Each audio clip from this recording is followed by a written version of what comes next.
At Thanksgiving dinner, right as the room settled into warm chatter, my mother looked at me and said, "Why didn't you come to your sister's baby shower?" Her voice carried far enough that even relatives 3 chairs down turned to listen. Vanessa's eyebrows lifted, amused. A hush spread over the table. But I didn't blink. I placed my napkin down slowly, feeling my pulse steady. Everyone assumed I stayed home out of spite. They assumed the missing invitations were my fault. They assumed too much. But the signature told a different story. My name is Ashley, and if you asked anyone in my family to describe me, they'd probably pause. Not because they couldn't, but because they'd never taken the time. Growing up, I was the quiet one. The one who blended into corners while my older sister Vanessa, 3 years ahead of me, glowed like she was born under a spotlight. My mother, Helen, never meant to draw a line between us, but she did. Every compliment she gave Vanessa cast a shadow shaped exactly like my name. My father, Robert, tried to balance things, but he avoided conflict more than he sought fairness. I learned early that affection in our house wasn't shared, it was assigned. Now at 31, living quietly in Denver as a freelance brand designer, I'm used to carrying weight alone. Especially now, 6 months pregnant.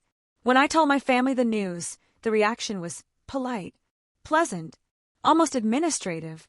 Helen congratulated me, then instantly pivoted back to Vanessa's pregnancy like mine was a footnote. Vanessa smirked through the call, one hand resting dramatically on her tiny bump. And Robert gave me a half smile, waiting for Helen to tell him how excited he was supposed to be. Still I tried. I planned my baby shower with more love than I'd received in years. Cream invites, soft ribbons, every detail gentle and warm. I mailed every envelope myself, triple-checked each address, watched them get scanned at the counter. For the first time in a long time, I let myself hope. But the morning of my shower was quiet. Too quiet. My apartment glowed with soft lights, the smell of vanilla drifting through the room. My friend Jenna arrived early, trying to keep things cheerful. I kept glancing at the door every time the elevator chimed. No one came. Not my mother. Not my father. Not my sister. Not a single relative.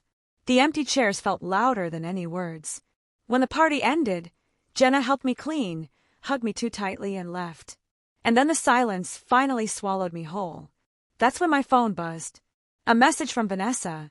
"Next time, plan earlier, sis." 8 words. No apology. No explanation. Just effortless cruelty. Something felt wrong.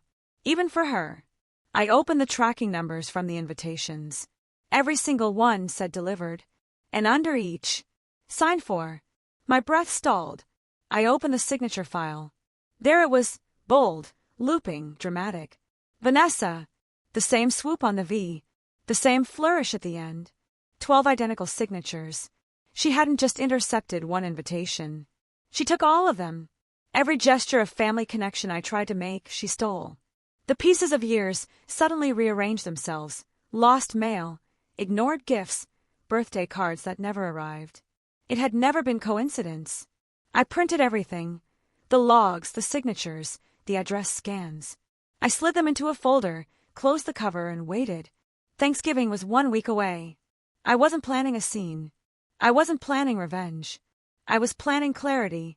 When Thanksgiving night came, the house felt familiar. Warm lights, loud relatives, the smell of roasted turkey. I walked in with the folder tucked under my arm. Helen smiled just wide enough for show. Vanessa sat glowing like she owned every watt of light in the dining room. Dinner started with small talk. I waited. Then my mother asked the question the entire room went silent for.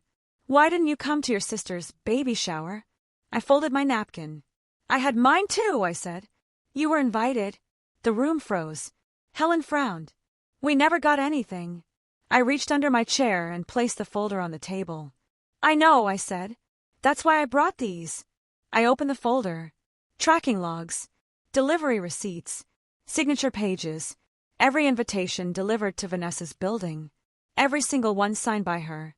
Relatives leaned in. Robert squinted. Helen's face drained. Vanessa's smirk evaporated.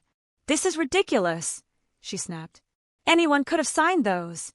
"They could have," I said softly, sliding the signature sheets forward. But they didn't. 12 identical signatures. 12 undeniable truths. Vanessa pushed back from the table, her voice shaking. You planned this to embarrass me. I didn't plan your actions, I said. Just the moment I stopped letting them stay hidden. Silence settled again, this time heavy with truth. Robert whispered, Vanessa, why? Helen stared at her daughter with a look I hadn't seen since childhood, disbelief. And for the first time in my life, the room looked at me not as a quiet shadow, but as someone finally stepping into her own light. Vanessa stood abruptly, gathering tears she wasn't sure how to use. I don't deserve this, she said, storming out. The door slammed, and something inside me finally unlocked. Robert approached me slowly. Ashley, I'm sorry. I should have noticed. I nodded. I didn't need more. I'm going home, I said. Some relatives offered small nods, real ones. Helen couldn't look at me. Maybe someday she would. I walked outside into the cold night. For the first time in years, the silence didn't feel like punishment. It felt like peace. Families fall apart in 1,000 little ways. But sometimes they reveal themselves in one clear moment. One question. One folder. One truth no one can bury. I didn't win anything that night.